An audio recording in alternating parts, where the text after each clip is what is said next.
Hello everyone, welcome to perfection IAS. So इस video में हम बीपीएससी मेंस क्वेश्चन डिस्कस करने वाले हैं और आज का क्वेश्चन है examine the significance of Indian agriculture in overall socio economic development of country. So first thing first, let's start with introduction. Before that let me explain in Hindi as well. Question है Indian agriculture का socio economic development में क्या role है, देश के socio economic development में क्या role है।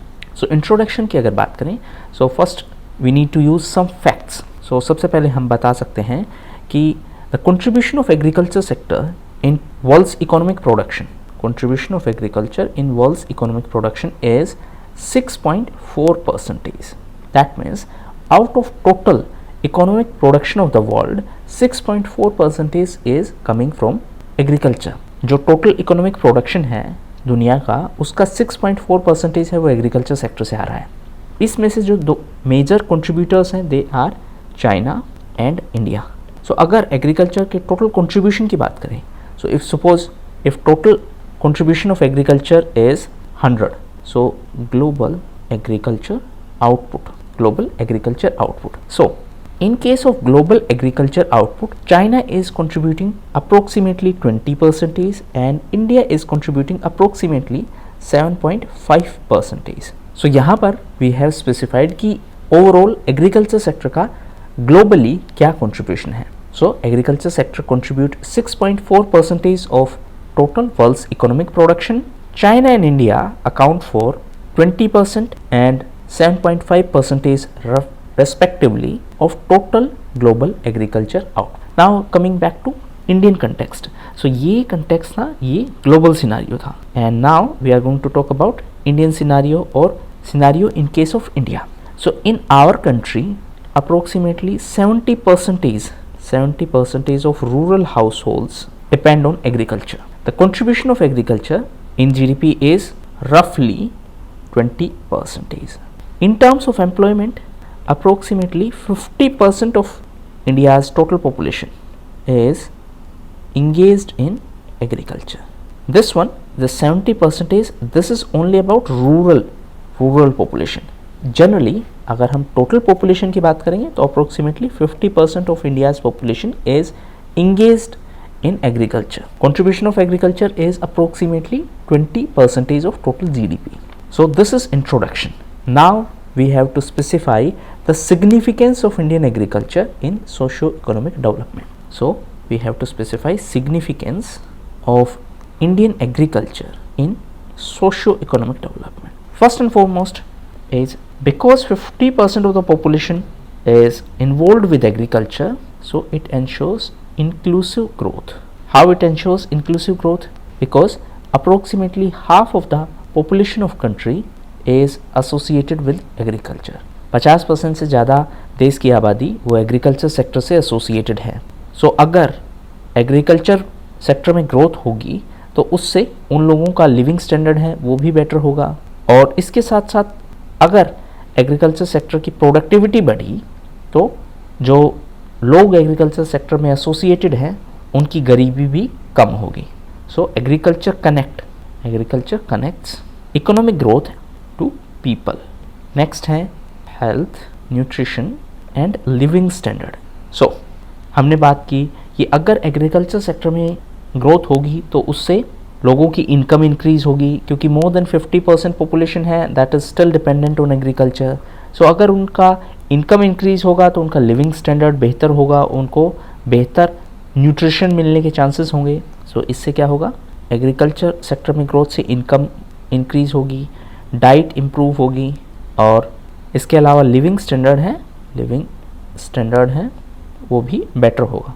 अगर डाइट अच्छी हुई और लिविंग स्टैंडर्ड अच्छा हुआ, सैनिटेशन हुआ, सो इससे हेल्थ भी इम्प्रूव होगी। और अगर प्रॉपर न्यूट्रिशन मिला तो उससे माल न्यूट्रिशन कम होगा, माल न्यूट्रिशन के जो इंस्टांसेस हैं वो कम होंगे। Then it will also ensure rural development, ग्रामीण इलाकों में विकास होगा, क्योंकि जब एग्रीकल्चर सेक्टर डेवलप होगा तो उसके साथ साथ बाकी जो चीज़ें हैं वो भी डेवलप होनी है। जैसे एक तो एग्रीकल्चर सेक्टर को सपोर्ट करने के लिए जो भी इंडस्ट्रीज़ हैं उनमें एम्प्लॉयमेंट जनरेशन होगा। So this will lead to business opportunities, better infrastructure. इसके अलावा सस्टेनेबल डेवलपमेंट गोल्स हैं SDG, उनको अचीव करने में भी मदद मिलेगी। जैसे सस्टेनेबल डेवलपमेंट गोल है पॉवर्टी से रिलेटेड, सेकंड है हंगर से रिलेटेड, थर्ड है हेल्थ से रिलेटेड, फोर्थ है एजुकेशन से रिलेटेड। सो अगर एग्रीकल्चर सेक्टर में अच्छी प्रोडक्टिविटी हो रही है तो उससे एक तो हमारे पास इनफ फूड ग्रेन्स होंगे, दूसरी बात जो फार्मर्स हैं उनका इनकम लेवल इंक्रीज़ होगा तो उनका लिविंग स्टैंडर्ड भी इंक्रीज़ होगा, तो बेटर हेल्थ फैसिलिटीज़ मिलेंगी और वो बेहतर एजुकेशन भी दे पाएंगे अपने बच्चों को। सो इससे SDG सस्टेनेबल डेवलपमेंट गोल्स हैं उनको अचीव करने में मदद मिलेगी। इसके अलावा it will also lead to women empowerment because of migration की वजह से मेल हैं वो तो माइग्रेट कर जाते हैं और जनरली फीमेल्स हैं वो अपने खेत संभालती हैं। सो इसकी वजह से हुआ क्या है, इसकी वजह से हो गया है फेमिनाइजेशन ऑफ एग्रीकल्चर। और अगर एग्रीकल्चर सेक्टर में अगर ग्रोथ इंक्रीज होगी तो ये जो फीमेल्स हैं जो एग्रीकल्चर सेक्टर में इन्वॉल्व हैं इनका भी इनकम लेवल इंक्रीज होगा। सो इससे वुमेन फार्मर्स हैं दे विल बी बेनिफिटेड और इस तरीके से it will ensure women empowerment. इसके अलावा it will lead to capital formation, क्योंकि एग्रीकल्चर सेक्टर है उसका GDP में कंट्रीब्यूशन 20% है, 20% इन GDP, और एम्प्लॉयमेंट में लगभग 50% पॉपुलेशन है that is associated with agriculture. So इससे होगा क्या, it will lead to capital formation. जैसे कि एग्रीकल्चर सेक्टर के लिए फॉर एग्जांपल मंडियाँ बन रही हैं तो इन मंडियों से नया इंफ्रास्ट्रक्चर बना है, इसके अलावा से इरिगेशन फैसिलिटीज़ हैं उनसे भी कैपिटल फॉर्मेशन हुआ है। सो जो भी एग्रीकल्चर सेक्टर से रिलेटेड डेवलपमेंट है उनसे डायरेक्टली और इनडायरेक्टली जो भी इंफ्रास्ट्रक्चर बनता है that will lead to higher capital formation. इसके अलावा रॉ मटेरियल हैं, so it will provide raw material for other industries. For example जो एग्रो बेस्ड इंडस्ट्रीज़ हैं उनके लिए रॉ मटेरियल है वो एग्रीकल्चर सेक्टर से ही आना है। सो जो एग्रो बेस्ड इंडस्ट्रीज़ हैं उनकी ग्रोथ भी एग्रीकल्चर सेक्टर के ऊपर ही डिपेंडेंट है। इसके अलावा it will lead to employment generation होगा, और अगर एम्प्लॉयमेंट जनरेशन है, कैपिटल फॉर्मेशन है, सो इससे नेशनल इनकम भी इंक्रीज होगी, national income. So agriculture is important source of national income because it contributes 20% of our GDP। इसके अलावा एक और इम्पोर्टेंट बात यह है कि since agriculture is providing employment to large number of population, it will also help in reducing inequality. Apart from that, it will lead to effective demand. Effective demand का मतलब क्या है, क्योंकि रूरल एरियाज में 70% पॉपुलेशन है that is dependent on agriculture. अगर agriculture अच्छा हुआ, बेहतर हुआ, एग्रीकल्चरल प्रोडक्टिविटी बेहतर हुई, सो उससे होगा क्या कि उनका इनकम लेवल इंक्रीज होगा तो वो ज़्यादा से ज़्यादा प्रोडक्ट्स की डिमांड जनरेट करेंगे, यानी कि उनका अगर एक्सपेंडिचर इंक्रीज होगा तो नए प्रोडक्ट्स की डिमांड जनरेट होगी। फॉर एग्जांपल पहले किसी के घर का महीने का खर्चा था 2000 रुपये, अगर उनकी इनकम इंक्रीज होगी तो ऑब्वियसली उनका खर्चा है वो भी इंक्रीज होगा। सो इससे मार्केट में जो डिमांड है that will increase. So for example industrial sector है, इंडस्ट्रियल सेक्टर मैन्युफैक्चरिंग जो सेक्टर है उन्होंने प्रोडक्ट तो मैन्युफैक्चर कर दिए बट उन प्रोडक्ट्स को खरीदेगा कौन, पब्लिक खरीदेगी। अब 70% public in rural areas is dependent on agriculture. So अगर एग्रीकल्चर प्रोडक्टिविटी अच्छी हुई तो उनके पास इनकम अच्छी होगी, so they are going to purchase these industrial products. Apart from that it will lead to forex कैसे, बाय एक्सपोर्टिंग एग्रीकल्चरल प्रोडक्ट्स। एक agriculture export policy है जो कि गवर्नमेंट ऑफ इंडिया ने 2018 में अनाउंस की थी, उसके हिसाब से हमारा टारगेट है कि 60 बिलियन एक्सपोर्ट है, $60 बिलियन एक्सपोर्ट है एग्रीकल्चरल प्रोडक्ट्स का, वो हमें अचीव करना है बाय 2022, और आने वाले कुछ साल में we have to take it to the target of $100 billion. So इससे हमारे पास फॉरेन करेंसी आएगी। जब हम कोई भी प्रोडक्ट एक्सपोर्ट करते हैं तो we earn foreign currency. So these are common impact of agriculture in the socio-economic development. Now we are going to discuss some issues associated with it, issues associated with this sector. और with agriculture. First and foremost जो pandemic situation आई थी, pandemic की वजह से agricultural productivity है उस पर काफ़ी नुकसान हुआ। उसके अलावा डिज़ास्टर्स हैं, जैसे फॉर एग्जांपल फ्लड्स हैं, सो उनसे खेती को नुकसान पहुंचता है। अनदर इशू क्या है कि प्रोडक्टिविटी है, प्रोडक्टिविटी पुअर है। अनदर इशू है more than 80% farmers are small and marginal farmer, small and marginal farmers. Apart from that climate change is another issue. Climate change से जो एग्रीकल्चर सेक्टर का productivity है वो कम होता जा रहा है। इसके अलावा क्लाइमेट चेंज की वजह से मॉनसून है वो भी कम हो रही है, और मॉनसून की वजह से क्योंकि बारिश कम हो रही है तो उसकी वजह से जो प्रोडक्शन है वो भी कम हो रहा है। इसके अलावा क्रेडिट फैसिलिटी हैं वो सफिशिएंट नहीं है। अब फॉर्मल क्रेडिट सिस्टम है, फॉर्मल का मतलब जो इंस्टीट्यूशनल क्रेडिट है वहाँ से फार्मर के लिए क्रेडिट लेना आसान नहीं है, तो इसीलिए वो मनी लेंडर्स से पैसे लेते हैं और वहाँ पर उनको ब्याज ज़्यादा देना पड़ता है, और इसी के चलते उनको वो लोन चुकाना मुश्किल हो जाता है, जिसकी वजह से फार्मर सुसाइड्स होते हैं। इसके अलावा फूड वेस्टेज भी एक प्रॉब्लम है। FAO food and agriculture organization की एक रिपोर्ट के हिसाब से इंडिया के केस में लगभग 40% of food produced in India is wasted every year. So food wastage एक प्रॉब्लम है, मेजर प्रॉब्लम है। उसके अलावा हंगर भी एक इशू है, hunger and malnutrition. Even though India का जो फूड प्रोडक्शन है that has increased many times, लेकिन फिर भी ग्लोबल हंगर इंडेक्स में इंडिया की जो रैंकिंग है that is very poor. India की जो परफॉर्मेंस है वो बहुत बेकार है। पहले इंडिया 94th पोजीशन पर था और अब इंडिया की जो रैंकिंग हो गई है 101st। सो हम हंगर इंडेक्स में बहुत बेकार परफॉर्म कर रहे हैं, even though we are producing significant amount of food production अच्छा खासा है हमारे देश में, फिर भी हंगर का जो प्रॉब्लम है, मालन्यूट्रिशन का जो प्रॉब्लम है वो काफ़ी सीरियस है। उसके अलावा lack of mechanization and lack of technology outdated है, हर टाइप की टेक्नोलॉजी। फॉर एग्जांपल जो सीड्स हैं वो भी पुराने तरीके से ही यूज़ में लिए जाते हैं। फर्टिलाइज़र है वो भी ओवर यूज़ होता है फर्टिलाइज़र का।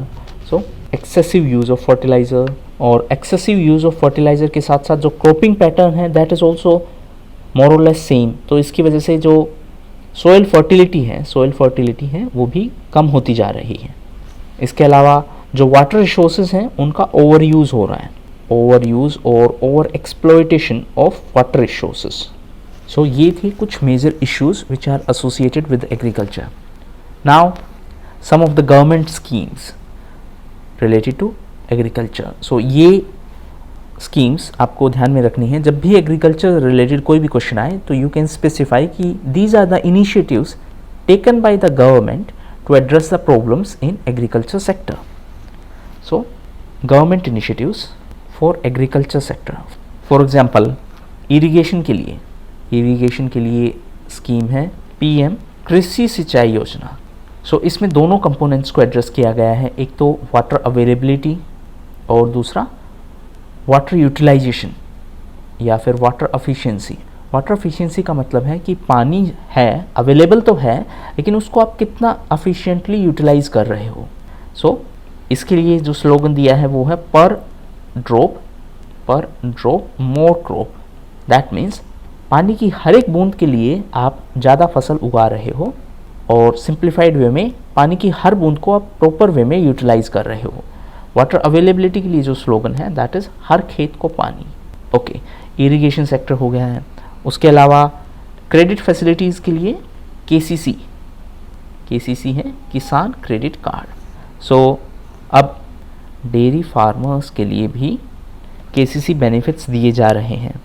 उसके अलावा इनकम सपोर्ट के लिए किसान सम्मान निधि दी जा रही है, और इसके तहत 6,000 रुपये एलिजिबल फार्मर्स को 3 इंस्टॉलमेंट में दिए जाएंगे। इसके अलावा एक पेंशन स्कीम भी अनाउंस की है for small and marginal farmers, small and marginal farmers के लिए एक पेंशन स्कीम है। एक इम्पॉर्टेंट चीज़ ये है कि ये कंट्रीब्यूशन बेस्ड स्कीम है। कंट्रीब्यूशन बेस्ड स्कीम का मतलब है कि इसमें आपको कंट्रीब्यूट करना होगा और बाद में एक एज होने के बाद, जैसे 60 ईयर्स की एज होने के बाद में वो आपको पेंशन के तौर पर दिए जाएंगे। और इस स्कीम का नाम है पीएम किसान मानधन योजना। इसके अलावा इंश्योरेंस, क्रॉप इंश्योरेंस के लिए जो इनिशिएटिव अनाउंस किए हैं वो हैं प्रधानमंत्री पीएम फसल बीमा योजना।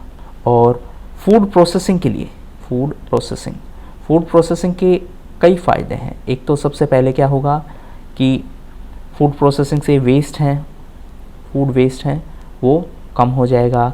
उसके अलावा अगर फूड की प्रोसेसिंग होगी, प्रोसेसिंग का मतलब है जैसे टमाटर है, टमाटर की प्रोसेसिंग करके उसका केचप बना के मार्केट में बेचना। तो एक तो टमाटर जल्दी ख़राब हो जाता था, अब उसका केचप बना दिया है तो उसकी लाइफ है वो इंक्रीज़ हो गई है, तो लंबे टाइम तक वो यूज़ में लिया जा सकता है। तो इससे वेस्टेज कम होगा। दूसरी बात, इससे एम्प्लॉयमेंट भी मिलेगा, रोज़गार भी मिलेगा, एम्प्लॉयमेंट मिलेगा। इसके अलावा जो फार्मर है उसको पैसे भी ज़्यादा मिलेंगे, इनकम है वो भी इंक्रीज़ होगी। और अगर ये प्रोसेसिंग फैसिलिटीज़ हैं ग्रामीण इलाकों में लगाई गई तो इससे माइग्रेशन है वो भी कम होगा, क्योंकि गांव के इलाकों में ही रॉ मटेरियल है, टमाटर है वो भी खेतों में उगाया जाता है, वहीं से उसके पास ही अगर प्रोसेसिंग फैक्ट्री लगा दी गई तो जो लोग काम ढूंढने के लिए पहले शहरों में जाते थे अब उनको ग्रामीण इलाकों में ही काम मिल जाएगा, तो माइग्रेशन है वो भी कम होगा। सो इस तरीके से फूड प्रोसेसिंग से मल्टीपल बेनिफिट्स हैं। सो फूड प्रोसेसिंग के लिए जो गवर्नमेंट ने स्कीम निकाली है वो है पीएम किसान संपदा योजना। सो ये थे कुछ इनिशिएटिव्स जो गवर्नमेंट ने रिसेंटली अनाउंस किए हैं या फिर जो काफ़ी टाइम से चलते आ रहे हैं एग्रीकल्चर सेक्टर के एडवांसमेंट के लिए। इसके अलावा सोइल है, सोइल के लिए सोइल हेल्थ कार्ड अनाउंस किया गया है। एग्रीकल्चर सेक्टर है उसके इंफ्रास्ट्रक्चर के लिए एग्री इंफ्रास्ट्रक्चर फंड अनाउंस किया गया है। सो ये थे गवर्नमेंट इनिशिएटिव्स। अब we have to write way forward और कंक्लूजन। सो वे फॉरवर्ड में हम बता सकते हैं कि we need to promote sustainable agriculture.